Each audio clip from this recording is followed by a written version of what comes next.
Meillä on suuri kunnia saada viikon vieraaksi upea laulajatar Tarja Turunen. Huikeeta saada sut matkaan mukaan. Tervetuloa tänne koko viikoksi.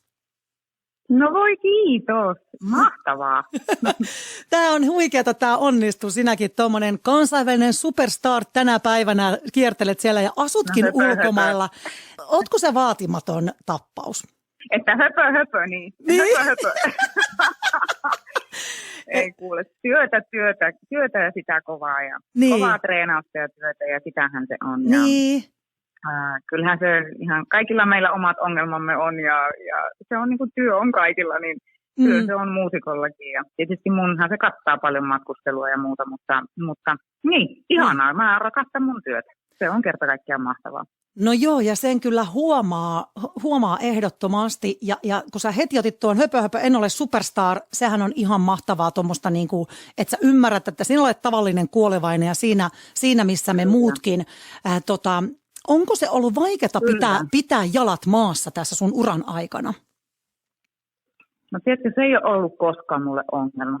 Ehkä se on sieltä jo ihan niin kuin lapsuudesta asti. Äidin opit on tullut opittua hyvin. Että ei siis oikeasti kyllä äiti vainaa joskus pienenä. Mä muistan ihan sen sanoa, että kyllähän niitä pilviä voi aina yrittää niin kuin kurotella, mutta ei niitä ei koskaan saa omaksi. Että kyllä se vaan näin on, että jalat on pysynyt hyvin maassa. Että mä oon ymmärtänyt sen, mä oon ollut aina hyvin kriittinen omaa tekemisiäni vastaan kohtaan. Niin se, että koskaan et voi olla paras. Et koskaan voi olla paras. Hyvin voit kyllä, kovasti voit yrittää, mutta koskaan et voi olla paras. Niin siinä se musiikki ja laulu ja kaikki tämä tekeminen, ylipäätään vapaus, mikä mulla tänä päivänä artistina on, niin kyllä se pitää jalat maassa. Se työ ei lopu. Se oppiminen itse asiassa, se ei lopu koskaan. Se on kyllä hienosti ajateltu. Eli sulla tavallaan tulee sieltä lapsuudesta sun äidin sanat ja onko siinä myös sitten jonkinlainen semmoinen, että sä oot halunnutkin tietoisesti pitää sen nöyränä tekemisen sun kaikessa tekemisissä?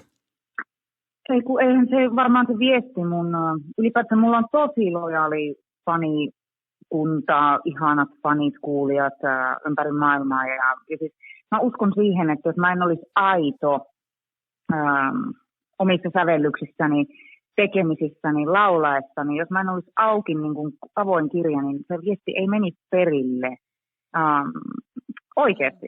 Mulla on niin monta kuulijaa, jotka on seurannut mun uraa ihan sieltä melkein 30 vuotta, niin kyllä se on ihan käsittämätöntä, että he ovat vieläkin siellä. Mä uskon siihen aitouteen ennen kaikkea. Se pitää.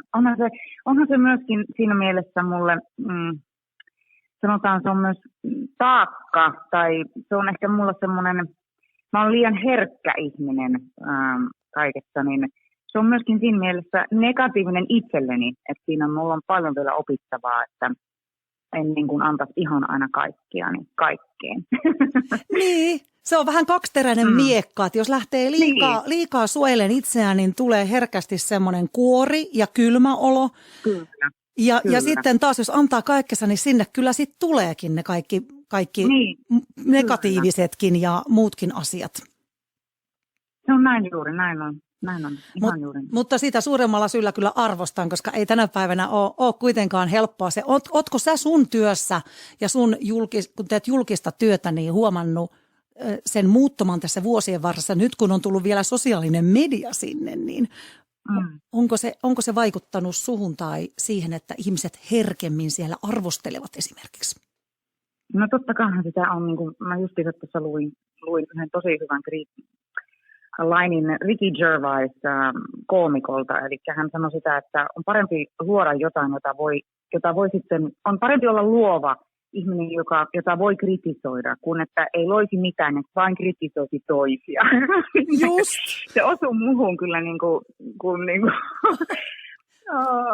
se osuu tosi kovasti nuo hänen sanat, koska niin se vaan on, että tokihan aina on helppo kritisoida, mutta jos tietämättään kritisoi, niin sitten se kertoo siitä ihmisestä enemmän kuin siitä kritiikistä. Juuri näin. Se on aina hyvä kääntää näin. Millä tavalla, onko tämä se tapa sun suojella itseäsi sitten siltä turhalta negatiiviselta? No en mä oikeastaan, mulla on niin äärimmäisen ihania faneja. Mä sanon, niin kuin mä tuossa mainitsin aikaisemminkin, että se on niin kuin äärimmäisen positiivista se kaikki. Tämä kommunikointi ja ylipäätään sosiaalinen mediakin on hyvin, hyvin positiivista. Mutta kyllähän se on ihan täysin toki, että totta se, että jos tulee yksi huono kommentti, negatiivinen kommentti, niin kyllä mä sitä mietin. Eikö se ole jännä? Niin. Miten se menee tämä ihmisen mieli, että se on niin ihan oikeasti haavoittuvainen siinä mielessä, että sitten tulee mietittyä sitä, että vaikka niin kuin pitäisi osata olla, että no voi, hyvänen aika. Että ainahan meillä on aina oma mielipide, joka ikisellä meillä on ja meillä on myöskin oikeus mielipiteeseemme, mutta se on jännä, miten se menee. Mutta kyllä pitää sanoa, että kyllä mun niin kuin palaute, mitä mä saan mun kuulijoilta, niin se on superpositiivista. Puhutaan vähän sun kuule kiertueesta. Sulla lähtee mahtava joulukiertue, Dark Christmas kiertue oikein niin kuin kunnolla rytinällä käyntiin 3. päivä joulukuuta Bulgariasta ja se päättyy Tšekkeihin 2. joulukuuta ja sitten olet siinä välissä myös onneksi Suomessa. Tuut 4 paikkakunnalle myös tänne. Millaisia valmisteluja teillä siellä tehdään kiertuetta varten? No tällä hetkellä, justiinsa itse asiassa sain päätettyä settilistan, että mitkä kappaleet tulee esitettyä konsertissa ja laitan ne muusikoille ja tällä hetkellä tehdään myös arroja, niitä rakennellaan jokaiseen biisiin ja mulle tulee muusikot pelkästään Argentiinasta, eli Suomeenkin tulee 3 muusikkoa mun mukana Argentiinasta kaukaa sieltä ja heidän kanssaan on ennenkin musisoinut, niin mut tulee kyllä ihana, hyvin elokuvamaailmallinen tunnelma näihin konsertteihin. Ihan tosi. Kerro vähän lisää. Joo, ne on kappaleet. Mun uusi albumi tulee julkisesta muutaman päivän päästä. Tämä Christmas-albumi ja hyvinkin tunnettuja joulukappaleitahan siltä löytyy siltä albumilta, mutta niihin on tehty niin sellaiset sovitukset, että joita ette ole kuulleet koskaan. Että ne on erittäin erilaiset, hyvin elokuvamaailmalliset. Siellä kuuluu kulkusetkin, niin toki englannin kielellä laulettuna, mutta hyvin erilaisella sovituksella. Mä kävin vähän kurkkailemaan sun nettisivulta, pääsee katsomaan tämän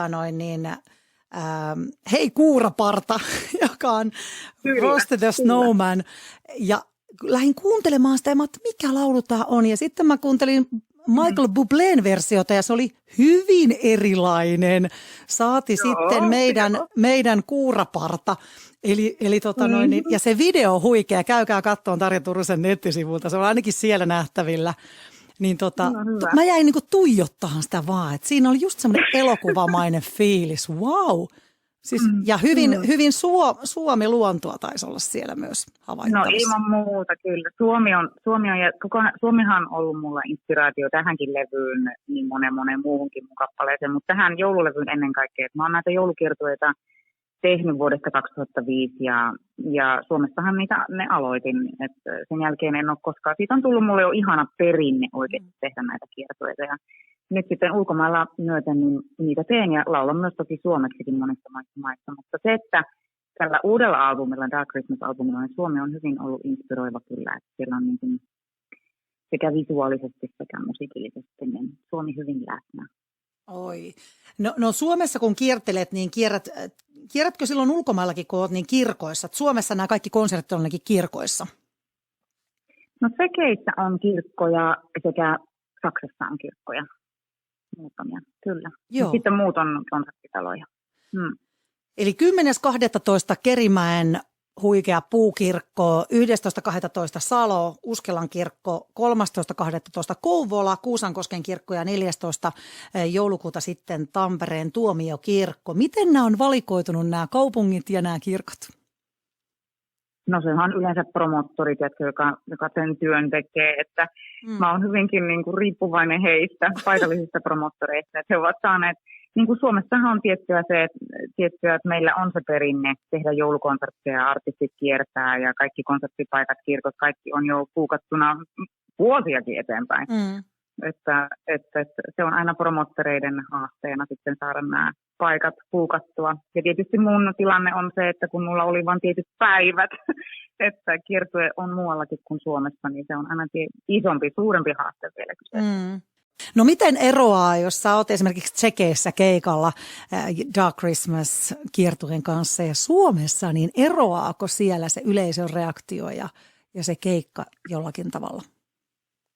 No kyllähän tietysti aina eroaa. Meille kulttuuri vaikuttaa meihin, meidän elintavat, meidän ympäristö vaikuttaa. Kaikki, niin. Ollaanhan me erilaisia me ihmiset maassa mennessä, mutta toisaalta taas meillä on niin paljon yhdistävää ja musiikki on se yhdistävänä tekijänä näissä konserteissakin ja mun uralla on ollut aina, että musiikki yhdistää. Ja se on ollut ihana lahja. Että se, joka on pitää oikeasti mua tämän työn niin kuin tällä alalla on se, että mä rakastan sitä, että miten mä saan ihmiset hyvälle tuulelle, miten mä saan antaa heille sen hetken hyvän mielen. Ja varsinkin nyt näin joulun aikaan, koska sen takia tämä dark, niin kuin Suomessa, suomen kieltä kun miettii, niin dark kuulostaa synkältä ja tummalta, mutta ei missään nimessä sitä se ei näissä konserteissa ole. Että se kertoo siitä tästä synkästä ajasta, mitä me käydään läpi.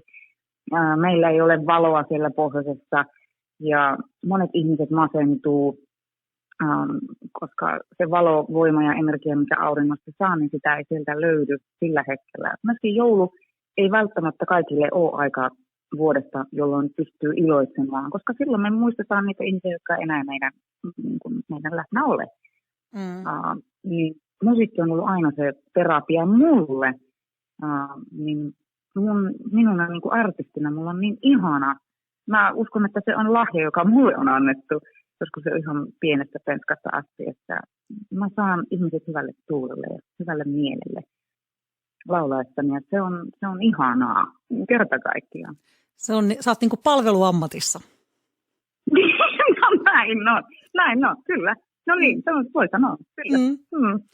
Teet tärkeää työtä tänä päivänä varsinkin, niin ihmisille tuottaa sitä hyvää mieltä ja käsitellä ehkä niitä tunteita ja niitä valoja ja varjoja, niin se on tärkeää. Kuule, se on todella tärkeää. Se on niin yleistä, että ihmiset voi niin pahoin tänä päivänä, että oikeasti sitä on kuule se on oikeasti, tai joskus aamulla herätessä niin miettii, että minkälaiseen päivään tänä päivänä herää. Että se on mulle musiikki ollut aina se tietyllä tavalla semmoinen exit-tie, karkutie sanotaanko näin, mutta mä oon löytänyt sieltä niin paljon hyvää, että se on ihanaa, että taidetta on meille. Se on juuri näin ja siitä ei pidä missään nimessä karsia, vaan se on juuri sitä sielun ravintoa. Koetko sä samalla lailla? Näin. Kyllä, ilman muuta. Näin on. Hei, tuosta tuli vielä mieleen, kun puhuttiin valoista ja varjoista, mitä halusinkin vähän sulta kysyä. Ootko sä itse, kuulostaa siltä, että oot tietyllä tavalla kuitenkin syvällinen ihminen, vaikka oot iloinen ja sydämellinen, niin yleensä nimenomaan sellaiset ihmiset myös käy aika syvissä vesissä tutkiskelemassa vähän niitä varjoja siellä. Ootko sä tehnyt itse kanssa tällaista työtä? Kyllä mä oon tehnyt jo monta vuottakin tehnyt sitä itse asiassa. Mä aloitin sen työn The Shadow Self-albumin. Tässä on niin muutama albumi takaperin, mun rock-albumin myötä sävelsin sitä. Niin kävin kyllä semmoisessa tunnelmafiltereissä itse tutkiskelua tekemällä. Ja se on tosi tärkeää, että joskushan, hyvin monestikin meitä pelottaa katsoa peiliin ja miettiä, ja kysyä itseltä, että onko mulla kaikki hyvin. Miten mulla menee, onko mä onnellinen omassa elämässäni. Niin mä tein sen ja mä kävin aika syvällä, mutta se oli hieno juttu. Siis oikeasti niin upea juttu, että semmoinen darkness, että semmoinen syvyys, mikä musta löytyi, niin mä ammennan siitä mun taiteeseen kaiken. Mä koen, että se on hyvinkin kaunis syvyys ja se on mun se voima, jolla mä luon. Ja kun mä bonnesin sen, niin siitä ei ole ollut paluuta niin sanotusti, että mä nautin ihan todella paljon. Että kyllähän meissä kaikissa on valossa käsi synkkyys, niin sanotusti, pimeä puoli. Niin. Meissä kaikissa se on ja kaikessa elämässä on. Se on vastakohdat kohtaa joka ikistä asiasta, niin kyllä se on hyvä niille antaa aikaa ja sekata 2 kertaa, että mitä asiat tapahtuu omassa elämässä. Viikon vieraana meillä on Tarja Turunen ja äsken juteltiin siitä, miten Tarja on omassa elämässään käynyt vähän varjoja ja valojaan läpi. Mitenkäs sitten tämä joulun aika, sekin on hyvin erilaista ihmisille ja saattaa olla myös joulut hyvin erilaisia elämäntilanteesta riippuen. Mä oon huomannut sen, että kun mä oon itsekin omassa elämässäni äidin poismenon jälkeen huomasin sen, että kun joulua ei voinut enää viettää samalla tapaa, joulu katosi kokonaan jotenkin, että ei sitä niin kuin, ei siitä löytynyt mitään lohtua, ei iloa eikä mitään, vaikka mä oon ollut aina jouluihminen. Niin sitten kun se löytyi se ilo oman lapsen myötä, löytyi ilo musiikin myötä, löytyi ilo, niin voi että miten paljon on ihmisiä, jotka oikeasti suree ja ovat yksin joulun aikaan, että kenenkään ei tarvitse olla yksin. Ja sen takia mä haluan tehdä näitä albumeita ja jatkan albumien tekemisiä, koska ne antaa voimaa ja sielu voimaa. Kyllä. Ja jouluakin tosiaan voi viettää eri tavalla. Miten te vietätte sitä tänä vuonna? No itse asiassa me tullaan Suomeen. Me mennään Rukalle jouluviettoon, koko perhe, ja meiltä tulee täältä meidän espanjalaiset ystävät. Ensimmäistä kertaa pari perhettä meidän kanssa. Me ollaan vuokrattu mökki Suomesta. Tokihan musta tulee sitten ihan turistiopas, että se on varmasti pitkän kiertueen jälkeen niin viimeisin voimin olen turistioppana ystäville, mutta hei, mitä kauniimpaa. Tämä on aivan mahtavaa. Me otetaan sitä kuin hullupuuta, että päästään sinne. Toivottavasti olisi paljon lunta ja pakkasta ja ai. Oikein kunnon Suomi-joulu. Ai että, se on varmasti aika eksoottista heille, että saat opettaa hiihtämään ja ihmettelemään lunta. Se voi olla aika koomistakin. No sanon muuta, että pitää olla kyllä niin kuin videokamera tai kamera, varmaan sille tulee paljon käyttöä kyllä. Aivan varmasti, eli sä oot selkeästi ylpeä sun suomalaisuudesta ja haluat sitä fiilistä jakaa ihmisille, muillekin ja oot tuonut ihmisiä tänne Suomeen, niin mitä he erityisesti hämmästeleekö he jotain tästä meidän suomalaisuudesta tai luonnosta tai muusta? No siis meillä Suomihan on hyvin eksoottinen maa ylipäätänsäkin.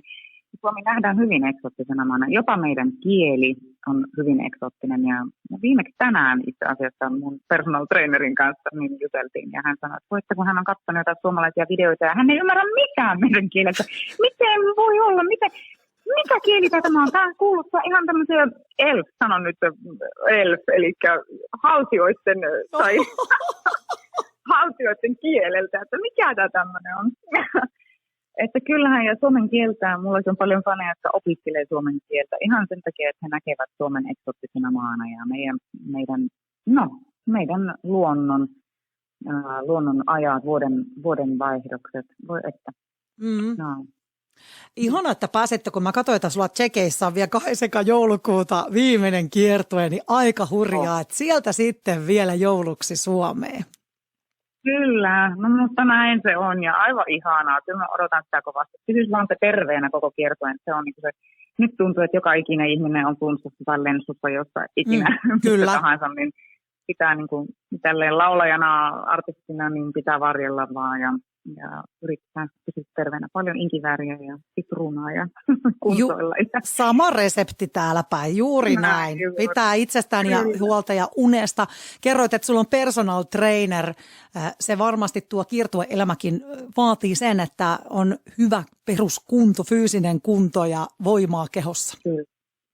No kyllä mulla on aikamoinen tahti viikolla, mutta siihen kuuluu terapiat, siihen kuuluu fysiot, siihen kuuluu personal trainerit ja kaikki, että kyllä se on oltava, että ei se enää tälleen mitään. Sitä nyt ikää tällä hetkellä meikäläisellä on jo kohta 50 lähennellään, niin voi härretyä, kyllä ei niin kuin, kroppa ei anna enää mitään periksi, että kyllä siihen pitää niin kuin, sitä pitää huoltaa, mutta ei se pelkästään se kroppa, se mielikin on yhtä tärkeä, jopa tärkeämpi itse asiassa. No mitäs teidän joulu, ootko tuonut siihen jotakin suomalaisuutta ja suomalaisia perinteitä? No ainahan meillä itse asiassa on vietetty niin sanottu suomalainen joulu, vaikka nyt ei Suomessa olla oltukaan tai olta vietittykään joulua, mutta kyllä meillä on hyvin suomalainen perinne. Meillä on sauna, joulusauna paistetaan piparit ja paistetaan tortut ja kaikki. Että kyllä täälläkin niin nyt, kun asutaan Espanjassa, niin täällä on itse asiassa Suomi-kauppoja, missä voi saada suomalaisia tuotteita ja tehdään laatikot ja kokataan tytön kanssa yhdessä. Ja ihan suomalainen joulu. Koska nyt täällä palmupuut swingaakin ja joka ehkä lämpimämpää on ja eikä lunta hirveästi. Silti hyvin suomalainen joulu. Onpa hienoa. Hei, sulla on tosiaan tullut uusi joulualbumi, missä on todella uusilla sovituksilla tunnettuja joululauluja ja lähdet hienolle joulukiertueelle. Mikä on sun oma lempijoululaulu? Voi, että se on kyllä kautta aikojen ollut Varpunen joululaulu. Sen mä nauhoitin ensimmäiselle joulualbumille jo 2006 ja kyllä se on aina vähän niin kuin must näissä mun joulukonserteissakin, että tulen taas laulamaan sen sitten siellä Suomessakin. Että kyllä se on tosi koskettava. Wow. Koskettava. Laulatko sä sen ulkomailla myös suomeksi? Joo, totta kai. Ai että! Joo, ja se on silleen standing ovation tyyliin, että ihmiset aina kaikki nousee seisoo. Se on aina, siis se on jännä juttu meidän suomen kieli ja se eksoottisuus tulee näissäkin konserteissa kyllä tosi monesti näkyville, että miten ihmiset arvostaa sitä, että artisti esiintyy omalla äidinkielellä.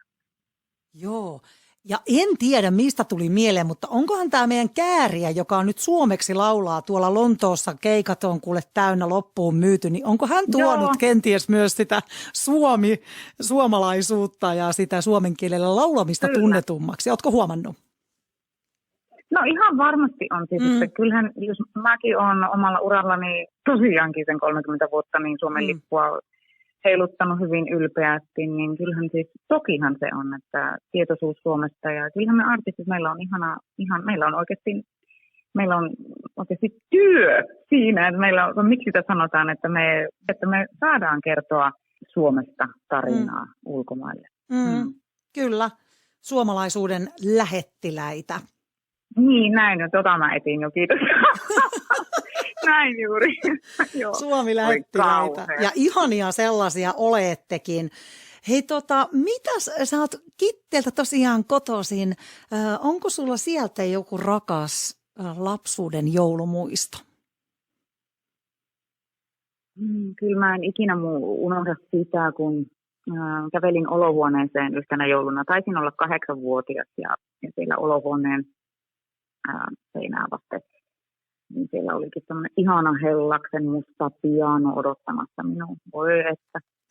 Se oli siis se on se musta Hellaksen piano vieläkin tuolla itse asiassa mun tyttären käytössä tänä päivänä. Ja hän käyttää sitä treenatessaan ja hyvin toimii ja aivan ihana. Se oli kyllä mulle sellainen maailman paras joululahja, minkä mun vanhemmat ikinä voinut antaa mulle. Että he ymmärsivät sen mun musiikin ja rakkauden musiikkiin ja sieltä ihan pienestä lapsesta saakka. Se olivat aina hyvin kannustavia.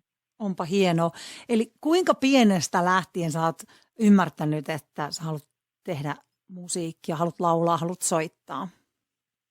No ihan tosi pienestä. Mä aloitin pianotunnit silloin joskus 6-vuotiaana, mutta eihän silloin vielä lapsi ymmärtänyt, että tästä nyt voisi tulla jotain. Tästä nyt voisi tulla vielä niin kuin ammattia, mutta ihan tosi pienestä. Kyllä mä olin joku 10-11, mitä mä niin kuin omankin tyttären kohdalla, niin kun nyt miettii häntä, niin hän voisi sanoa, mitä mä haluaisin olla isona. Niin kyllä mä silloin joskus 10-11 ikäisenä tiesin jo, että kyllä mä haluan tulla muusikoksi ja päästä kouluun ja opiskella. Ja kun mä olin jo niin intensiivisesti, olin jo siinä musiikkimaailmassa läsnä ja treenasin kovasti jo instrumentteja ja lauluakin ja kaikkea. Että kyllä se oli niin kuin päämäärä. Tarja Turunen. Turinen. Sait uuden lempinimen. Ei, kun mulla on rakkaalla lapsella monta nimeä, niin arvaan, miten monta kertaa on Turner ja kaikessa postit tulee Turnerina. Tarja Turner. Eikä? Vau! Kyllä. Joo, ne on ihan hyviä hetkiä kyllä toisaalta. Aivan varmasti. Joo, mä menen Starbucksiin hakemaan kahvia, niin en mä Tarjana mene sitä hakemaan. Sieltä tulee kaikkea muuta. Ei vitsi. Hei, sullakin on aika kansainvälinen fanikunta, tunnistetaanko sut tuolla kadulla, kun sä meet perusponnarin päässä siellä kuljet, niin tunnistetaanko sua? No ei täällä, siis Marbejassa mä kyllä saan ihan unohtaa sen, että mä oon artisti ja se on ollut ihana, siis täällä on niin ihana vapaata elämä kyllä, mutta että silloin tälle jos joku tulee hihasta näkemään, niin se on ihan jo, että miksi on miksi, mikä, okei, nimmari, okei, no joo, toki, mutta että siis mun elämä Buenos Airesissa, niin se oli jo aika kaoottista, että sen takia kun tyttö syntyi, niin sitten me päätettiin lähteä sieltä ihan turvallisuudenkin takia, että mä tein siellä niin paljon televisiota ja televisio on kuitenkin valtamediaa ja massamediaa ja se näkyvyys oli niin suurta. Joo, mutta kyllä täällä saan elää ihan rauhassa, tämä on aivan mahtavaa. Kyllä, niin. Se on tärkeää. Kyllä se pitää olla. Niin se on tosi tärkeää. Kyllä mun on aina pitänyt erotella ja onkin kyllä, ei siinä ollut ikinä ongelmaa mulla erotella artistinen minä ja minä. Niin. Siinä on kaksi eri asiaa, vaikka ne nyt kyllä toki yhdistyy minusta, mutta se, että se on tosi tärkeää irrottaa sitä tähteyttä. Että se jää kyllä sinne lavalle, kun sieltä alas kävelee. Juuri näin. No hei, mennäänpäs toistepäin, että mitä tapahtuu? Miten sä lähdet rakentamaan itsestäsi sitä artistia, että kun sä meet sinne lavalle? Millaisia rutiineja sulla on ja mitä sä teet, että kun sä muutat sen ihan kitteen tarjaan siihen staraksi? Siinä varmaan tapahtuu joku tämmöinen twisti. Kyllä siinä tapahtuu. Se on jännä juttu. Kyllä siinä tapahtuu se, että kun mä itse teen meikkini ja mulla on Astari toki mukana kiertueella, mutta hän auttaa mua hiusten laitosta ja muuta, mutta mä laitan sen meikkini itse ja sitten mä olen hiljaisuudessa. Joko mä kuuntelen vaan hyvin jotain musiikkia, joka antaa mulle hyvät sivat, tai sitten en mitään, laitan korvatulpat korville, etten kuule mitään ulkoa. Mutta mä tarvin sen tietyn pienen ajan itselleni ja sitten mä rupean tekemään hengitysharjoituksia, lauluharjoituksia ja valmistan kroppani, lämmittelen kroppani konserttiin, niin kyllä siinä tapahtuu semmoinen vitsit, upeata päästä taas. Sitten tulee se adrenaliinipiikki, mikä sieltä tulee, kun kuulee sen yleisön. Ja se joko se on rock-yleisö, joka huutaa jo puoli tuntia ennen konserttia, tai joko se on klassisen musiikin yleisö, joka on siellä vitsun siellä penkeissä istuu, mutta siellä kuuluu sitä pientä kuhinaa. Ja niin se on se adrenaliini, joka valtaa kehon, ja se on hienoa. Mutta se myös, se adrenaliini, se on pelottavaa, koska sitten siellä lavalla pystyy tekemään sellaisia asioita, mitä normaalisti ei arjessa pystykään. Okei, esimerkiksi. Sen unohtaa. Niin. Mitä sä voit? Kauheita jalkahyppyjä tai niin kuin fyysisesti, jotka tekee ihan hulluja temppuja. Niin sitten sitä enää tälleen näin niin sanotusti melkein 50-vuotiaana, niin enää muista siinä, että ei noita saisi enää tehdä. Tarja Turunen on meidän viikon vieraana ja äsken puhuttiin siitä, miten adrenaliini virtaa, kun lähdetään esiintymään ja siellä Tarja kerroit, että villi nyt vallan ihan mahdottomaksi, että sitä pitää vähän varoa. Kauanko siinä sitten menee, että se adrenaliini on pois sieltä verestä ja sä taas oot rauhan tilassa? No sehän on ihan hirveetä, koska jos keikat on joskus tosi myöhään, joskus 10 aikoisinkin, no ehkä Euroopassa 9:30 maksimissaan, mutta joka tapauksessa, niin sitten vielä kuitenkin, kun keikka, jos on 2 tunnin keikka, niin yöllä se on vielä monta tuntia hyrrää adrenaliini kropassa ja eihän sitten tule uni niin kuin millään. Että ne on kyllä ne aikataulut on aika rankkoja, kun lähdetään kiertueelle, pitkille kiertueelle 3 viikkoa. Ja näitä kiertueet on kuitenkin hyvin sellaisia, joissa käydään 2-3 konserttia per päivä ja sitten levätään päivä. Joo. Ne on rankkoja reissuja. Kyllä siihen palautumiseen saa sitten myös niitä hengitysharjoituksia varmaan tehdä.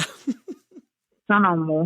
Kyllä, ihan totta. Kyllä, ja terapiassa istua. Pitkä uloshengitys vaan. Ja. Kyllä. Voi että kun se sillä menisikin, niin se oikein. Oi. Hei Tarja Turunen, miten sä hemmottelet itseäsi? Ai että. Mä lähden tuonne luontoon, mä lähden kävelemään meren rannalle, kuuntelemaan aallon kohinaa. Tiedätkö, se on aivan ihanaa. Tai sitten mä käyn kynsihoidossa tai lähden leffaan perheen kanssa tai yksin. Ja sitten vielä, tietysti mä näen mun ystäviäkin tosi harvoin, että ystävät on kaikki kaikessa. Kyllä kutsun heidät kotiin ja otetaan viinilasillinen. Jotain. Että hyvin simppeliä juttuja. Ehditkö sä lukea tai kuunnella kirjoja?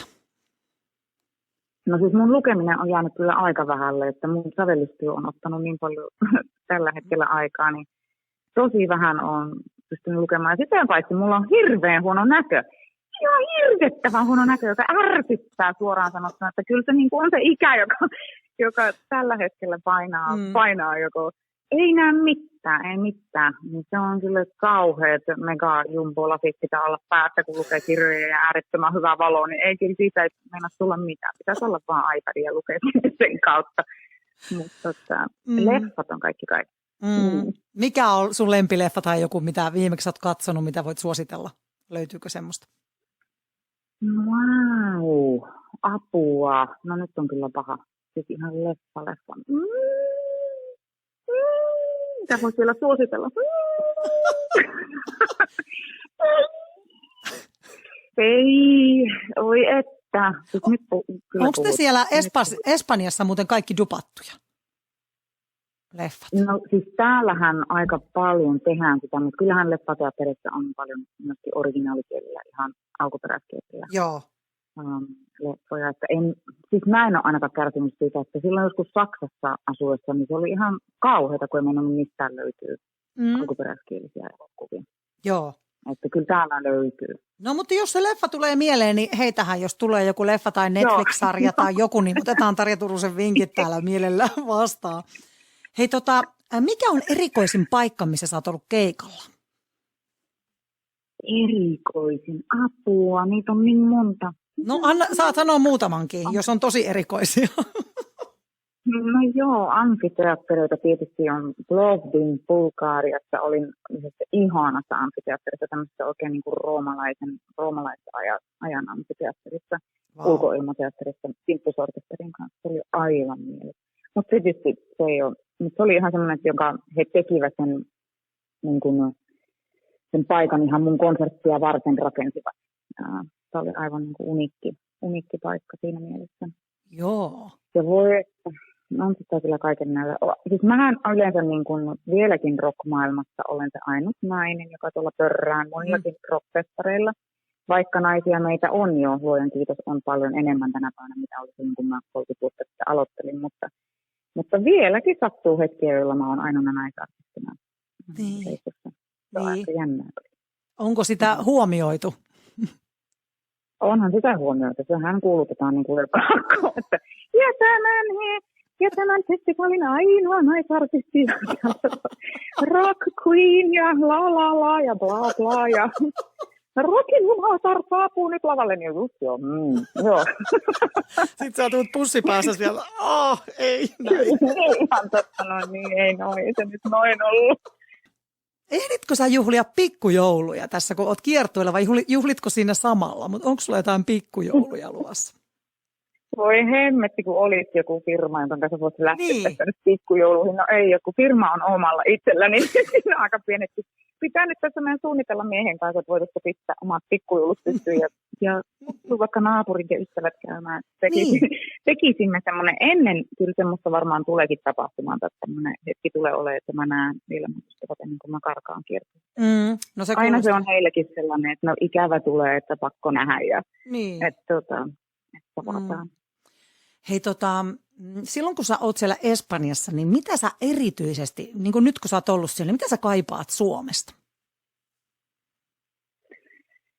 Enemmän mä kaipaan sitä Suomen luontoa. Että kyllä se on, me käytiin Suomessa kesällä ja tässä syksylläkin mä kävin, mutta kyllä mä Suomen luontoa, mä kaipaan sitä. Että vaikka täälläkin luonto on meidän ympärillä jatkuvasti, ja se on joka vuoden, niin koko vuoden ympäristö on kireä luonto, joka kukkii jatkuvasti. Ja tokihan mä rakastan sitä meren läheisyyttä myöskin, mutta kyllä se Suomen luonto on se, jota mä kaipaan kaikista eniten oikeasti. Tilaa elämälle ja sitä sellaista, niin kuin artistisilla silmillä, niin sitä sellaista inspistä, mikä meidän Suomi meille antaa. Luonto. Voisitko kuvitella joskus vielä asuvasi Suomessa? No, eihän sitä koskaan, en mä pysty sanomaan, että no en missään nimessä, että en mä niin kuin tällä tavalla haluakaan sulkea ovia. Niin, mä näen sen kyllä hyvin epäoleellisena tai semmoisena asiana, mikä ei ehkä tällä hetkellä näy niin kuin toteutuvan, mutta en sulje ovia, en missään nimessä. Mm. No mutta sinun ei tarvitse siellä pimeydessä olla, eli nyt sä oot Espanjassa, sä oot oikein tämmöistä niin kuin valohoitoa. Miten se sulle suomalaiselle? Tunnetko sä sen niin kuin energiana? No siis mähän kärsin siitä siellä Suomessa eläessäni silloin, että siitä, kun sitä valoa ei minulle löytyy, ei sitten mistään, kun sitä ei vaan ole. Ei sitä ole. Mä kärsin siitä. Sitä ei ole. Niin, kyllä mä kärsin siitä ihan oikeasti ja sitten jotenkin tuntui, että aina oli mieli maassa niin syksyllä ja kyllä silloin kun mä muutin Buenos Airesiin, tässä oli monta vuotta, mutta se valo siellä kaupungissa, että ei välttämättä mikään lämpö, en mä sitä lämpöhoitoa niinkään lähtenyt etsimään, mä valohoitoa ennen kaikkea, niin kyllä, että kun mä heräsin aamulla auringonvaloon, niin kyllä mä tunsin olevani energisempi ja positiivisempi, parempi minä, että kyllä mä sitä tarvitsen. Että niin monta synkempiäkin rokkibiisejä on kirjoittanut rannalla istuessani, että ei välttämättä tarvitse olla pimeydessä ja niin kuin, ihan yksin jossain tuolla hämärässä kirjoitella niitä synkempiä biisejä, että ei se sitä tarkoita. Kyllä mä niin kuin tarvitsen oikeasti valoa. Joo, tämmöinen tuli mieleen, että sä saat siellä nauttia. Sitten vähän ottaa tästä Suomesta ja luonnosta ja näistä rusinat pullasta, ottaa sieltä sen, mitä haluaa. Joo. Ihan totta. Näin on. Tarja Turunen lähtee siis Dark Christmas-kiertueelle joulukuun alussa ja siinä joulukuun puolivälissä on mahdollista päästä 4 paikkakunnalle kuuntelemaan Tarja Turusen Dark Christmas-konserttia. Jatketaan juttua hetken kuluttua. Mä teen Tarja Turuselle tämmöisen intuitiotestin, eli aloitan jonkun lauseen, jonka Tarja Turunen saa päättää. Studiossa Johanna Hautasaari. Tarja Turunen on meillä viikon vieraana ja mikäli haluat päästä tuonne Dark Christmas joulukiertueelle, niin se on mahdollista. Nimittäin Tarja Turusen kiertue poikkeaa myös onneksi Suomessa. 10., 11., 13. ja 14. päivä joulukuuta. Ja tämä Suomen kiertue alkaa Kerimäen puukirkosta, sieltä jatkuu Saloon, Uskelan kirkkoon, josta taas sen Kouvolaan, Kuusankosken kirkkoon ja sitten Tampereelle Tuomiokirkkoon. Eli jos haluaa tehdä tämmöisen pienen Suomi-tourin Tarjan perässä, niin tässä olisi vinkkiä 10.–14. päivä joulukuuta. Mutta nyt on aika sitten tämän intuitiivisen kysymyspatterin. Mulla olisi tähän loppuun vielä tämmöinen intuitiivisia kysymyksiä, joita mä itse asiassa aloitan lauseen, jotka sä saat sitten jatkaa. Joo, no niin, lähdetään testailemaan, mitä täältä oikein nousee ja tulee. Tarja Turunen, joskus kaipaan. Suomen perhettäni ja veljiäni. Elämässä parasta. On vapaus. Kun haluan nauttia hyvästä ruoasta, niin heitän kiven naapuriin ja pyydän naapuria kokkaamaan. Kätevää. Jes, ihan maailman paras kokki. Wow. Silloin kun haluan nauraa vatsanpohjanauruja, niin yleensä ne hetket tapahtuvat tyttäreni kanssa hölmöillessäni. Mä ajattelin, että meneekö sä silloinkin naapuriin vai? Joo, no, kyllä sekin on erittäin mahdollista, kyllä. Toivoisin, että ihmiset oppisivat rakastamaan toisiaan. Minä unelmoin pitkästä elämästä ja upeista musiikillisista hetkistä.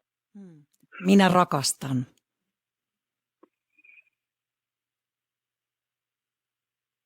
Oh my god. Minä rakastan olla juuri tässä hetkessä kanssa. Oi, ihana lopetus.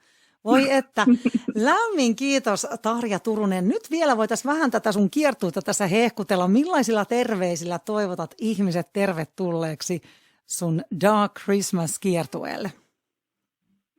No ensinnäkin täytyy sanoa, että kauhean ikävä suomalaisia ja ihania suomalaisia tuttavia ja kuulijoitani ja faneja ja kaikki, että tervetuloa lämpimästi, sydämellisesti tervetuloa näihin konsertteihin, että toivottavasti mä pääsen antamaan teille hetken mielirauhan ja hyvän olon sieluun, että odotan näitä kovasti, tosi kovasti. Mm.